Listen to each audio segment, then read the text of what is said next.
Hello दोस्तों, क्या आपने कभी सोचा है कि किसी को भारतीय नागरिक कहलाने का कैसे मिलता है? क्या सिर्फ यहाँ पैदा होना काफ़ी है? आज के इस वीडियो में हम बात करेंगे भारतीय संविधान के भाग 2 की, जिसमें अनुच्छेद 5 से लेकर 11 तक नागरिकता के बारे में बताया गया है। 2026 की स्थिति के अनुसार ये नियम आज भी हमारे लोकतंत्र की नींव है। चलिए विस्तार से समझते हैं। देखिए, तो हमने आपको बताया है कि इसमें टोटल हम आपको भाग बताने वाले 11। अब 11 भाग कौन कौन से होते हैं वो भी तो आपको पता होने चाहिए। तो पहला भाग मेरा 5, 6, 7, 8, 9, 10, 11 हमारे संविधान के 5 दूसरे भाग में हमारे भारतीय संविधान के भाग 2 नागरिकता के लिए, किसके लिए? नागरिकता के लिए। यहीं से आपका एमसीक्यू उसमें एक क्वेश्चन बनेगा, ध्यान रखिएगा। यहाँ पे देखिए पेन चेंज करके आपको बता रहे, 1 मिनट रुकिएगा बस। पूछा जाता है भाग 2 आपके लिए किसके लिए है? तो एमसीक्यू में ऑप्शन आ जाते हैं नागरिकता के लिए, मौलिक अधिकार के लिए, मौलिक कर्तव्य, राष्ट्रपति के लिए। तो आप लोग सीधे बिना ज्यादा दिमाग लगाए अगर भाग 2 दिख जाए और नीचे सामने नागरिकता हो, टिक कर दीजिएगा। इसके अलावा अगर पेपर में पूछा, ये बताइए कि हमारे भाग 2 में कितने अनुच्छेद हैं, तो आप लोग सिंपल से जोड़ लीजिए ना, 5 से लेकर 11 तक। तो 5, 6, 7, 8, 9, 10, 11 टोटल आपके कितने अनुच्छेद हैं? 7 अनुच्छेद हैं। अगर पूछा जाए कि भाग 2 किस अनुच्छेद से लेके कितने तक है, तो आप लोग बताइएगा कि भारतीय संविधान भाग 2 में अनुच्छेद 5 से लेके अनुच्छेद 11 तक की बात हम लोग करते हैं। तो इसमें क्या क्या बात करते हैं आइए जानते हैं हम लोग। पर इसको जानने से पहले आप लोग वीडियो को लाइक करें, अपने चैनल AITSN को सब्सक्राइब करें। हम इससे पहले आपको संविधान की और वीडियो बता चुके हैं, अब वहां जाकर उन वीडियो को देख सकते हैं। हम इसके नीचे आपको प्लेलिस्ट दे देंगे लिंक। देखिए ध्यान से, हम बात करते हैं सबसे पहले इसमें कितने अनुच्छेद हैं, कितने अनुच्छेद नहीं है, इन सबको पहले हम बात कर लेते हैं, फिर हम आपको बताते हैं। देखिए तो पेज एक ले लेते हैं, आपको समझाना भी तो होता है। देखिए सबसे पहले आपको बताते हैं भाग अनुच्छेद 5। यहाँ पे देखिए हम लोग आर्टिकल नंबर 5 की बात करते हैं, यानी अनुच्छेद नंबर 5 की बात करते हैं। ये बात क्या होती है नागरिकता पर, ये आपके लिए कुछ पॉइंट होते हैं जो अभी हम आपके सामने स्क्रीन पर लेके आ रहे हैं। बस 1 मिनट रुकिएगा आप लोग, कहा था हमने आपके लिए पूरी स्क्रीन पर लेके आ रहे हैं। देखिए ध्यान से, हम भारतीय संविधान भाग 2 में अनुच्छेद 5 से 11 के कुछ पॉइंटों को बताते हैं, फिर इसके आगे हम डिटेल में बात करेंगे। इसके अलावा आपको कभी दूसरी वीडियो देखने की जरूरत नहीं होगी। अनुच्छेद 5 में संविधान के प्रारंभ, जब हमारा संविधान चालू कब हुआ था? 26 जनवरी 1950। एक एमसीक्यू तैयार हो गया।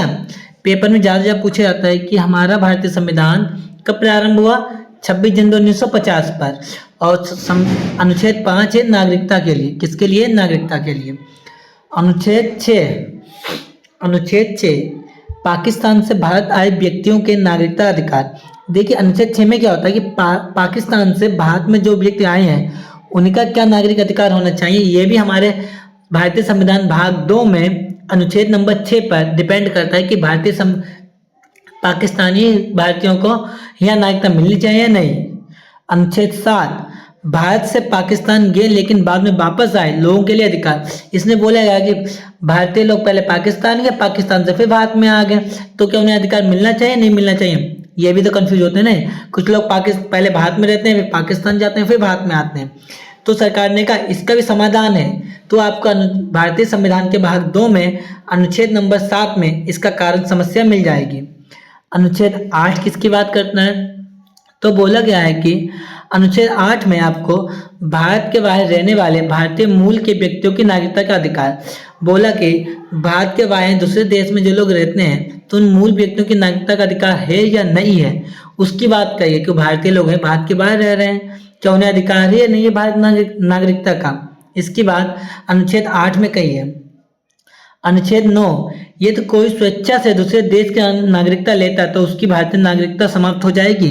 तो ये भी तो होता ना, कुछ लोग हमारे भारतीय लोग हैं, वो हमारे देश भारत इंडिया की जो नागरिकता को, सिटीजनशिप को छोड़कर विदेश में जाते हैं, उनकी नागरिकता लेना चाहते हैं।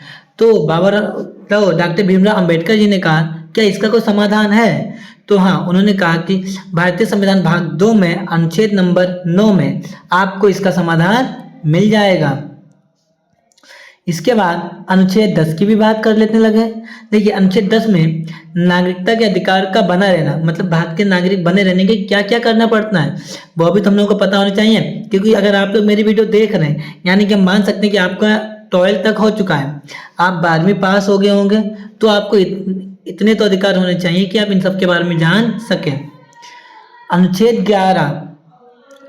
11 बात करता है कि ये सब कानून बनाने का अधिकार किसके पास है। तो इसका अनुच्छेद 11 में भी आंसर दे रखा है कि ये सभी नागरिकता के अधिकार बनाने का नियम है सांसद के पास। जो संसद होती है उसके पास सभी अधिकार होते हैं कि किसे नागरिकता मिलेगी किसे नहीं मिलेगी, क्या प्रमाण पत्र होंगे, इन सब की बात करते हैं। आइए सबसे पहले हम लोग बात करते हैं अनुच्छेद नंबर 5 की। अनुच्छेद नंबर 5 में क्या क्या बातें हैं पहले हम उसको बता देते हैं, फिर इस चार्ट को आपको अच्छी से समझा देंगे जहाँ पे कोई भी समस्या नहीं आएगी आपके लिए। सबसे पहले अनुच्छेद 5 क्या है, ये संविधान के प्रारंभ की नागरिकता है। संविधान जब शुरू हुआ था उस समय की नागरिकता की बात कही गई है। इसमें देखिए पहले कुछ हम पॉइंट आपको बताते हैं, उसके बाद चार्ट फ्लो को भी समझा देंगे। इसमें बोला गया कि उन व्यक्तियों की नागरिकता निर्धारित करता है जिनको अधिवास भारत यानी कि डोमिसाइल भारत में था और जो या तो भारत में जन्मे थे, जिनके माता पिता से कोई भारत में जन्मा था, या जो संविधान लागू होने से कम 5 वर्ष पहले से भारत में रह रहे थे। कुछ समझ में आया नहीं आया? तो आइए कुछ आसान तरीके भी आपको बता दे रहे हैं, फिर देखिए क्यों नहीं समझ में आता है। देखिए अनुच्छेद 5 में हम लोग किन की बात करते हैं, सबसे आसान यही है आपके लिए समझना। इसमें देखिए बात की गई थी कि सबसे पहला पॉइंट बोला गया है कि जिसका जन्म, देखिए क्या लिखा, भारत में जन्म हुआ। पहला पॉइंट क्या है, भारत में जन्म। जो व्यक्ति भारत में जन्म हुआ मतलब पैदा हुआ है जन्म हुआ हो, उसके लिए नागरिकता है। दूसरा, जिसके माता पिता में से कोई भारत में जन्मा हो, मतलब किसी किसी की बात नहीं, कोई लोग विदेश में जाके शादी कर लेते हैं, तो इन्हें ऐसी बात कहिए कि आपके माता पिता में से कोई भी, अगर दोनों तो अच्छी बात है, कोई अगर एक भी भारत में जन्म लेता है तो आपको भारत की नागरिकता मिल जाएगी। इसके अलावा इन्होंने कहा कि संविधान प्रारंभ से ठीक पहले 5 वर्ष तक भारत का निवासी हो। और शर्त क्या है आपको नागरिकता मिलने के लिए, कि आप, संविधान जब शुरू हुआ था 26 जनवरी 1950 को, संविधान कब चालू हुआ, 26 जनवरी 1950, याद रखिएगा।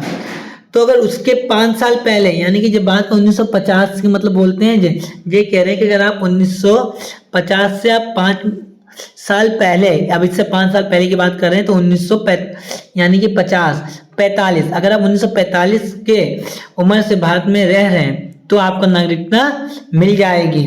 इसके साथ इन्होंने और बोला कि अनुच्छेद 5 के अनुसार शर्तें क्या हैं, भारत में डोमिसाइल अधिवास हो, मतलब आपका घर एक स्थायी निवास की मंशा हो, कि आप भारत में ही रहना चाहते हैं, सिर्फ ऐसे विदेश गए हुए थे। इसके साथ विशेष प्रावधान क्या है, पाकिस्तान से आए व्यक्ति की बात कर रहे हैं। फिर विदेशी भारतीय कुछ शर्तों के लिए विषय विचार, आपकी नागरिकता के प्रमाण क्या होने चाहिए, आपको नागरिकता मिल तो जाएगी, और क्या हो, voter ID card, ration card, जन्म प्रमाण पत्र, पासपोर्ट, ये सब आपके पास होने चाहिए। अब ये भी मन में डाउट हो रहा होगा कि नागरिकता देगा कौन हमें जब सब होंगे, तो आपको नागरिकता मिलेगी संसद के द्वारा, क्योंकि नागरिकता देने का अधिकार सिर्फ संसद के पास है। ये किस अनुच्छेद में लिखा है यही बता दीजिए। तो ये आपका लिखा अनुच्छेद 11 में, किसमें, अनुच्छेद 11 में। समझ में आ गया होगा आपको। आइए चलते हम आगे। अब बात हम लोग करने वाले अनुच्छेद 6 की। अनुच्छेद 5 तो आपने सीख लिया अच्छे तरीके से, तो अनुच्छेद 6 की भी बात कर लेते, थोड़ा बहुत समझ में आ जाएगा। अनुच्छेद 6 में क्या बात कर रहे हैं कि पाकिस्तान से आए भारत में प्रवासियों की नागरिकता। क्या बोला गया है कि पाकिस्तान से जो भारत आए हैं उनको क्या नागरिकता मिलेगी या नहीं मिलेगी। तो इस पे क्या बात करते हैं, ध्यान से सुनिएगा। कि पहला पॉइंट तो इसका याद रखें, इन्होंने कहा था कि हाँ नागरिकता मिलेगी, पर उसकी डेडलाइन दी थी कि भारत के लिए क्या होना चाहिए। आप 19 जुलाई 1948, याद रखिए क्या है, 19 जुलाई 1948 एक तारीख दी थी इन्होंने, इस तारीख तक कि पाकिस्तान से भारत आए होंगे उनको ही नागरिकता मिलेगी। अब इनने क्या चार्ट में दे रखा है वो अभी आपको समझा देते हैं। अनुच्छेद को बोलते हैं आर्टिकल 6, पाकिस्तान से भारत आए प्रवासियों की नागरिकता। Citizenship of migrants from Pakistan to constitution. नागरिकता के लिए पात्रता क्या है, पाकिस्तान क्षेत्र से भारत आए व्यक्ति जो पाकिस्तान क्षेत्र देश है उससे हमारे भारत में आए हुए लोग। यहाँ तो आपके माता पिता दादा दादी अविभाजित परिवार भारत में पैदा हुए हम। इन्हें क्या हुआ, ध्यान से सुनिएगा।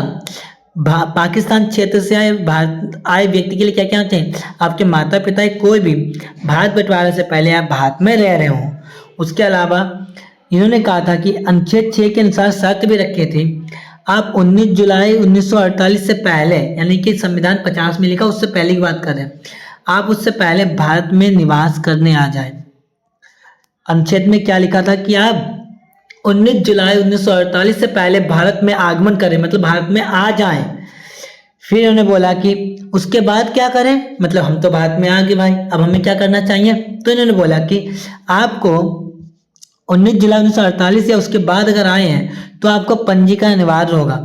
आपका एक पंजीकरण बना दिया जाएगा, भारतीय डोमिनियन द्वारा नियुक्त किया जाएगा, यानी कि संसद द्वारा आपको नियुक्त कर दिया जाएगा। कम से कम आपको 6 महीने का निवास रहना होगा, मतलब कम से कम अधिकारी मतलब कम से कम 6 महीने का निवास आपको रहना होगा, मतलब एक जगह 6 महीने रह चुके होंगे तभी आपको मिलेगा ये सब कुछ। आगे प्रक्रिया या भेद क्या, मतलब भेद क्या है, अनुच्छेद 5 और अनुच्छेद 6 में क्या अंतर है, पेपर में बोल दिया जाए। बताओ कि नागरिकता किनको मिली है, अगर उन्हें क्या डेडलाइन रखी थी। एमसीक्यूज याद रखिएगा, एमसीक्यूज क्या पूछा जा सकता है आपके एग्जाम में कि बताइए अनुच्छेद 6 में संसद ने कौन सी डेडलाइन रखी थी कि भारत पाकिस्तानियों को नागरिकता मिलेगी, तो 19 जुलाई। पहला एमसीक्यू। दूसरा पूछा है कि सन भी बता दो जरा, तो सन आपका हो जाएगा 19 जुलाई 1948 से पहले। अब अंतर देखिए, अनुच्छेद 5 अनुच्छेद 6 में देखिए पंजीकरण प्रक्रिया होगी और अवैध प्रवासियां होंगे। प्रमुख व्याख्या क्या है कि अनुच्छेद 6 का उद्देश्य क्या था वो भी जान लीजिए। स्थायी निवास की मंशा, मतलब उन्हें एक स्थायी निवास होना चाहिए। अनुच्छेद छोड़ दो, इतने याद रखना है कि उनकी मंशा यह थी कि आप स्थायी निवासी हो जाएं भारत के। अब देखिए क्या क्या होना चाहिए वो सब आपको बता चुके हैं कि पंजीकरण प्रमाण पत्र आपके पास होना चाहिए, ऐतिहासिक दस्तावेज होने चाहिए, हाँ मेरे माता पिता यहाँ रहते थे भारत में, ये सब चीजें मेरी जगह, ये सब आपके पास होना चाहिए। इसके अलावा फिर से देखिए ये क्वेश्चन बार बार हम ले रहे हैं, यानी कि आपके 2027 में या 2026 तो स्टार्ट हुआ है, 2026 में कितने भी हम कॉम्पिटिशन तैयारी कर रहे हो, हर एक कॉम्पिटिशन में आपको ये क्वेश्चन जरूर मिल सकता है। 90% ये बात हम आपको बता दे रहे हैं। इस वीडियो से क्वेश्चन आएंगे आपके पेपर में। आइए अनुच्छेद 7 की बात करते हैं, ज़्यादा वीडियो लंबी ना बनाते हुए जल्दी जल्दी वीडियो बनाते हैं, क्योंकि आपका समय बहुत कीमती है, हमें मालूम है। अनुच्छेद 7 यानी आर्टिकल नंबर 7 की बात करें, पाकिस्तान वापस गए प्रवासियों की नागरिकता, मतलब हमारे भारत के लोग पाकिस्तान फिर चले गए, मतलब चाहते क्या थे, पहले आ जाओ नागरिकता दे दो, फिर हम चले गए, फिर उसकी नागरिकता क्या होगी, मतलब क्या चाहते हैं। अब देखिए इसमें क्या बोला गया, जो व्यक्ति, एक तारीख नोट डाउन कर लीजिए जो बोल रहे हैं, जो व्यक्ति 1 मार्च 1947, क्या बोला, 1 मार्च 1947 के बाद भारत से पाकिस्तान चले गए, वे भारत के नागरिक नहीं रहे, सिवाय उन लोगों के जो पूर्ण निवास के लिए परमिट के तहत वापस आए। इन्हें क्या बोला कि ध्यान से सुनिएगा कि जो लोग 1 मार्च 1947 के समय जो पाकिस्तान से वापस चले गए, भारत से पाकिस्तान चले गए, तो भारत सरकार ने कहा उनके पास कोई अधिकार नहीं है नागरिकता का, या वो कोई परमिट बना के जाए, वीजा से बोलते हैं कि हम भारत जा रहे हैं इतने समय से इतने समय तक, तो आपकी नागरिकता बनी रहेगी, वरना आपके पास कोई नागरिकता नहीं रहेगी। ये क्वेश्चन बहुत इंपॉर्टेंट था आपके लिए, था या नहीं था, आपको बताइए। अब देखिए इसे और अच्छे तरीके से समझाने के लिए आपको बताते हैं कि इसमें देखिए ये उन लोगों के लिए है जो पहले पाकिस्तान चले गए लेकिन बाद में वापस भारत लौट आए, उन्हें फिर से नागरिकता पाने के लिए 6 महीने का पंजीकरण कराना पड़ेगा। देखिए यही चीज इसमें बोली गई, हम आपको समझा दे रहे चार्ट में भी। नागरिकता की पात्रता आर्टिकल 7 में दे रखी है कि जो व्यक्ति 1 मार्च 1947 के बाद भारत से पाकिस्तान चले गए, भारत से पाकिस्तान जा रहे हैं 1 मार्च 1947 के लिए, तो उन नागरिकता समाप्त हो जाएगी, उनके पास जो भारत की सिटीजनशिप है वो समाप्त हो जाएगी। लेकिन यदि वे स्थायी रूप से वापस आ गए, मतलब उनने एक समय परमिट बनवाया, उस वीजे के अनुसार वो वापस भारत में आ गए, तो उनकी नागरिकता बनी रहेगी, उनकी नागरिकता नहीं समाप्त की जाएगी। अब देखिए बोला गया है कि कब तक वापस आ जाए, तो उन्होंने बोला कि 19 जुलाई 1948 तक वापस आ जाइएगा। भारत सरकार पुनर्वास परमिट प्राप्त किया हो, उसके साथ अगर आप वापस आ गए हो तो आपके पास ये होना चाहिए एक परमिट जो भारत सरकार द्वारा आपको दिया गया होगा। किंतु अनुच्छेद 7 में कुछ अपवाद भी थे, कुछ लोगों को इसकी और भी चीजें चाहिए थी, तो उन्होंने कहा हाँ कुछ अपवाद है, वो भी हम आपको बता दे रहे हैं। इन्होंने कहा कि पंजीकरण प्रक्रिया भी तो हमें बता दीजिए कि हम भारत से वापस जा रहे हैं फिर आ रहे हैं, तो उन्होंने कहा भारत में निवास की आवश्यकता हो, यानी आपके पास भारत में रहने की जगह हो, आप 6 महीने के निवासी हैं, यानी आपको वहाँ 6 महीने रहना पड़ेगा भारत में, उसके बाद आप पंजीकरण के लिए आवेदन कर सकते हैं। पंजीकरण आवेदन कब होगा, याद रखिएगा कि आपको भारत में 6 महीने रुकना होगा, 6 महीने के बाद आपका पंजीकरण आवेदन शुरू हो जाएगा। अब देखिए आगे नागरिकता का प्रमाण कहाँ से मिलेगा। देखिए पंजीकरण प्रमाण पत्र आपको आर्टिकल नंबर 7 से पता चलेगा। इसके लिए आपके पास क्या होना चाहिए वो हर वीडियो में बताते हैं, ऐतिहासिक दस्तावेज, और ये कौन बनाता है, संसद के पास अधिकार है आपको नागरिकता देने का। अनुच्छेद 8 पे आइए, अनुच्छेद 8 क्या बोला गया, ध्यान से पढ़ते हैं इसके बारे में भी, क्योंकि आपको हर एक चीज समझाना मेरा कर्तव्य है। बोला गया है कि अनुच्छेद 8 भारत के बाहर रहने वाले भारतीय मूल के प्रवासियों की नागरिकता, article 8 citizenship of migrants of Indian organ rising outside India, ये उन भारतीय मूल के लोगों यानी पीआईओ के लिए है जो विदेश में रह रहे थे, वे दूतावास में रजिस्टर करा के नागरिकता बन सकते हैं। इन्हें क्या बोला कि जो लोग भारत के विदेश में रह रहे हैं पर वो एक दूतावास के अनुसार, तो वो भारत में आके रजिस्ट्रेशन करा के अपनी नागरिकता ले सकते हैं। पर हमें मालूम है आपको कुछ समझ में नहीं आया होगा, आप कहेंगे कि क्या बता दिया, समझ में तो कुछ आया ही नहीं है। तो आइए इसके बारे में और आपको बता दे रहे हैं कि समझ में आ जाए पूरी तरीके से, क्योंकि मानते हैं बाई चांस ना समझ में आया होगा तो उसकी भी सुविधा हम रखते हैं ना। अब देखिए इनने इसमें क्या बताया था, मेन चीज बताते हैं। ये उन व्यक्तियों को नागरिकता का अधिकार देता है जो स्वयं या जिनके पूर्वज अविभाजित भारत में जन्मे थे, मतलब भारत के बंटवारे से पहले जन्म हुआ था, लेकिन वर्तमान में विदेश में रह रहे हैं, पर वर्तमान समय वो कहाँ है, विदेश में है, और उन्होंने भारतीय दूतावास में पंजीकरण कराया है। भारत में एक दूतावास पंजीकरण होता है जिससे आपकी नागरिकता नहीं खोती, आप विदेश में ही रहते हैं, जब आप चाहे भारत में आके रजिस्ट्रेशन करा सकते हैं। अभी भी नहीं समझ में आया है तो फिर हम चार्ट के द्वारा भी समझा दे रहे हैं, 3 बार समझा रहे हैं, अब तो समझ जाइए क्यों इंपॉर्टेंट है। नागरिकता पात्रता की बात कर रहे हैं, देखिए क्या बोला गया इसमें, तो जूम करके आपको दिखा दे रहे हैं, नाग दिख रहा, अरे दिख तो रहा था, ज्यादा जूम भी खराब हो जाएगा। देखिए क्या बोला गया कि जो इंडियन थे वो देखिए चाहे नॉर्थ अमेरिका हो, यूरोप हो, सी एशिया कहीं भी हो, वे व्यक्ति जो अविभाजित भारत में पैदा हुए थे लेकिन अब विदेश में रह रहे हैं, मतलब बोला है जिनके माता पिता दादा दादी या कोई भी रिश्तेदार जो परिवार के हों जो भारत में जन्म लिया हो पर भारत के बंटवारे से पहले, पर आज के समय में वो कहाँ है, विदेश में रह रहे हैं, तो उनके नागरिकता क्या खत्म हो जाएगी। तो उन्होंने कहा हाँ, पर अगर उन्होंने दूतावास क्या रखे, अगर उन्होंने दूतावास रजिस्ट्रेशन करा रखा होगा तो नागरिकता समाप्त नहीं होगी। जिन्होंने किसी अन्य देश की नागरिकता प्राप्त नहीं की, और यही बोला है कि उनके दूसरे देश की नागरिकता ना लियो, खाली वहां रहने गए हुए हैं। जैसे हमारे भारत देश में अक्षय कुमार हो गए, ये यहाँ भारत में रहते हैं पर नागरिकता इनकी किसी कहीं और की है। आगे देखिए पंजीकरण में क्या, पंजीकरण के लिए आवेदन करने तो आवश्यक शर्त है कि हम भारत सरकार द्वारा निर्धारित प्रारूप में आवेदन पत्र जमा करना होगा। विदेश में भारतीय राजनयिक मिशन के जैसे दूतावास के समक्ष पंजीकरण होना चाहिए। पंजीकरण प्रक्रिया क्या, ये पात्रता शर्तें पंजीकरण प्रक्रिया के दूतावास से आवेदन पत्र जमा करना होगा। राजनयिक अधिकारी द्वारा समीक्षा विस्तृत पृष्ठभूमि जांच के बिना सरलीकृत होगा। पंजीकरण प्रमाण पत्र जारी करना, विशेष अधिकार आर्टिकल 8 के तहत पंजीकरण व्यक्तियों को कुछ विशेष सुविधाएं मिल सकती हैं, अनुच्छेद 5 के विपरीत, जो उसका बिल्कुल उल्टा है। परमाणु अधिकार कब हमें मिल जाएगा, वो देखिए इसका अधिकार आपको अनुच्छेद 8 में भी मिल सकता है। इसे OCI नागरिकता प्रमाण अनुच्छेद 8 के तहत पंजीकृत किया जाएगा।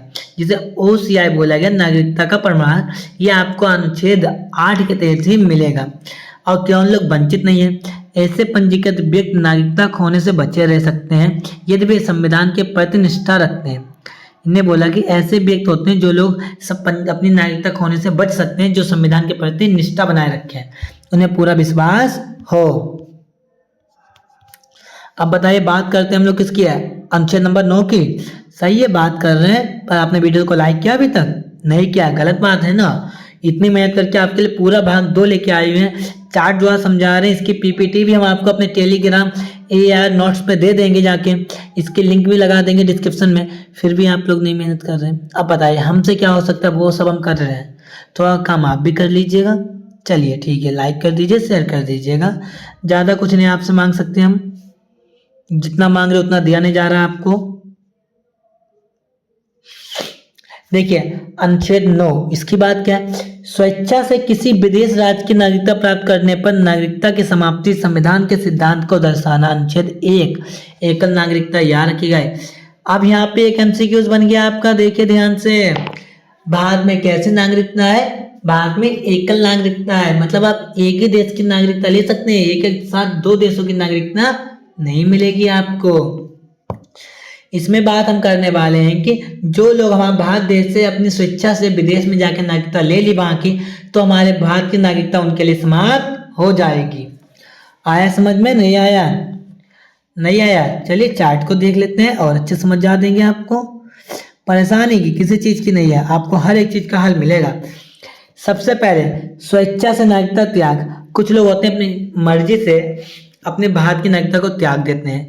व्यक्ति स्वेच्छा से किसी अन्य देश की नागरिकता प्राप्त कर सकता है, यह भी हमारे अनुच्छेद 9 में भाग 2 में दे रखा है। नागरिकता की समाप्ति, उसी शर्त से वे भारत का नागरिक नहीं रहेगा। इन्हें बोला है कि अनुच्छेद 9 में यह बताया गया है कि किसी ने भी अपनी स्वेच्छा अपने मन से भारत की नागरिकता छोड़ दी है, त्याग दी, उसी समय से उसके बाद भारत की नागरिकता समाप्त हो जाएगी। न्याय का साक्ष्य क्या है, व्यक्तिगत अधिकारी, व्यक्ति द्वारा किसी अन्य देश का पासपोर्ट प्राप्त करना या नागरिकता ग्रहण करना निर्णायक साक्ष्य माना जाता है। निर्णायक साक्ष्य क्या माना जाता है कि कोई व्यक्ति अपनी इच्छा से विदेश गया, वहां का पासपोर्ट ले लिया और वहां की नागरिकता स्वीकार कर ली। अब एकल नागरिकता सिद्धांत क्या है ये भी देख लीजिए। दोहरी नागरिकता की अनुमति नहीं है, हमारे भारत देश में दोहरी नागरिकता की अनुमति नहीं है, सिर्फ एक ही नागरिकता है। आप एक घर में रहें, या नहीं, एक चाबी आपकी घर के भारत में, एक चाबी आपने US में लगा रखी है। जब मन आया भारत, जब मन आया US, जब मन आया भारत, जब मन आया US, ये थोड़ी करना है। भारत ने का सीधा है, या तो यहाँ रहो या तो बाहर रहो, ये इधर उधर घूमने का काम नहीं हो पाएगा। इसलिए हमारे भारत देश में सिर्फ एकल नागरिकता है, दोहरी नागरिकता नहीं है। अनुच्छेद 9 में भारत के एकल नागरिकता के सिद्धांत को मजबूत करता है। आया समझ में? चलो आ गया होगा, अनुच्छेद 10 पे भी आ जाइए फिर, बिना समय को खराब करते हुए सीधे अनुच्छेद 10 पर।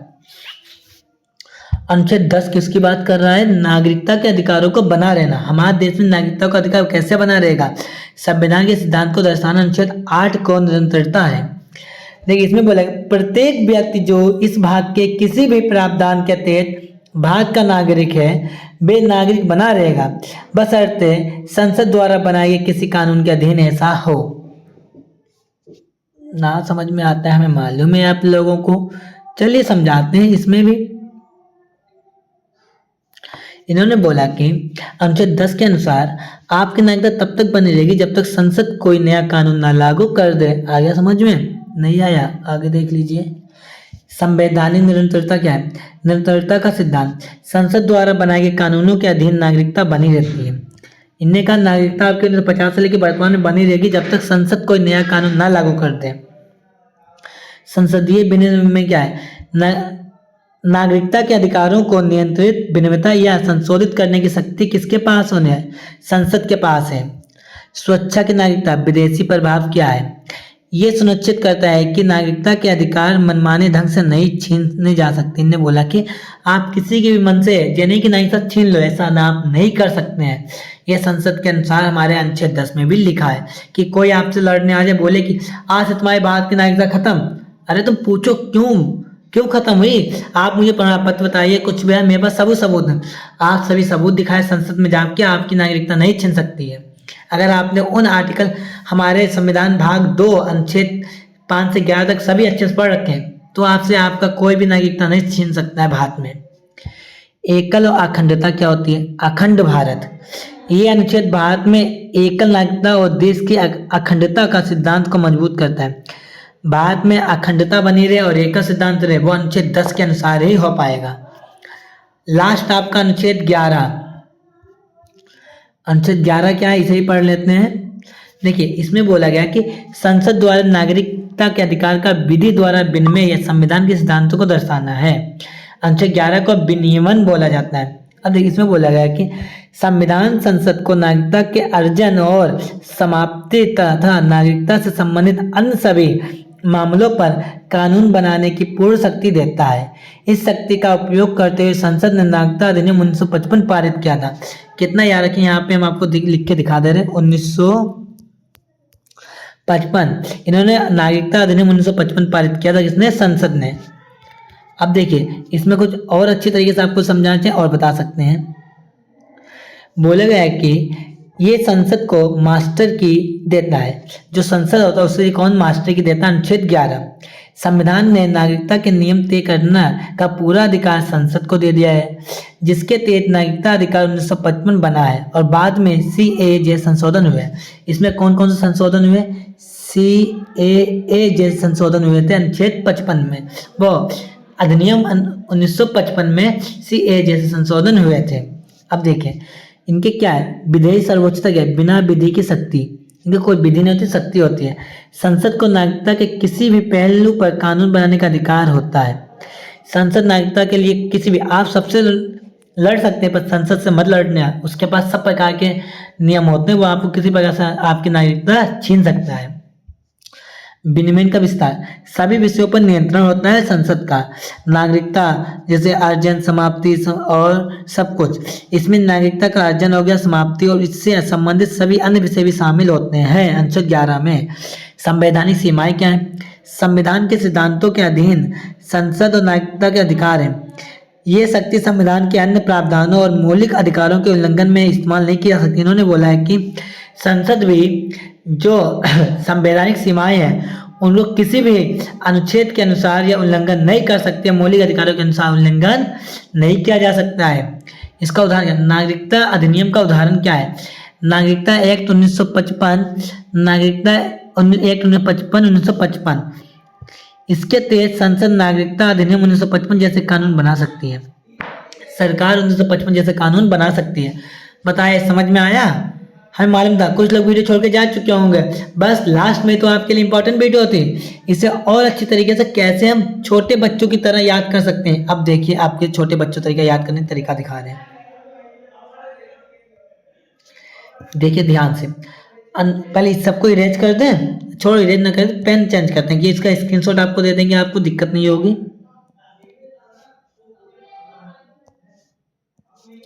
देखिए हम बहुत आसानी से समझाते हैं जो आपको समझ में आ जाए।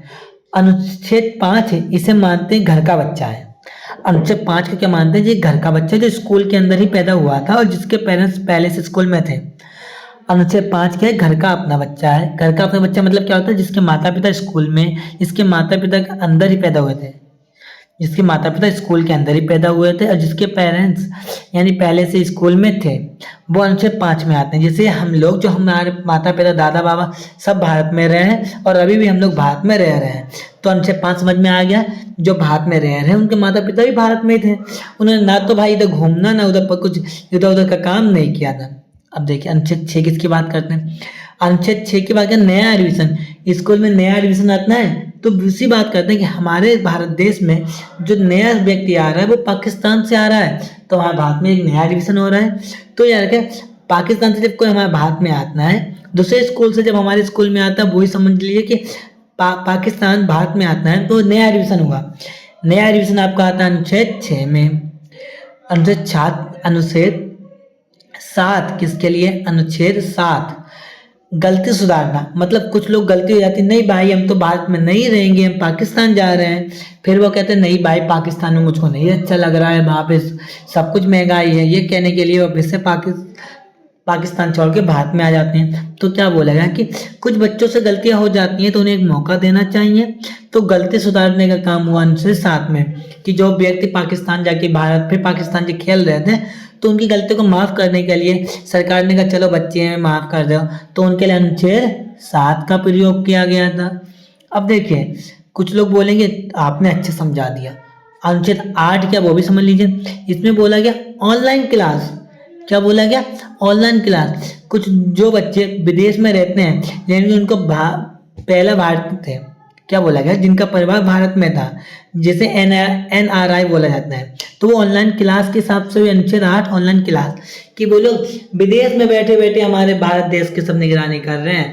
वो कहते हैं कि हम भारत में नहीं आएंगे, भारत को बस अपनी स्क्रीन पर देखेंगे ऑनलाइन, ऑफलाइन हम विदेश में रहेंगे।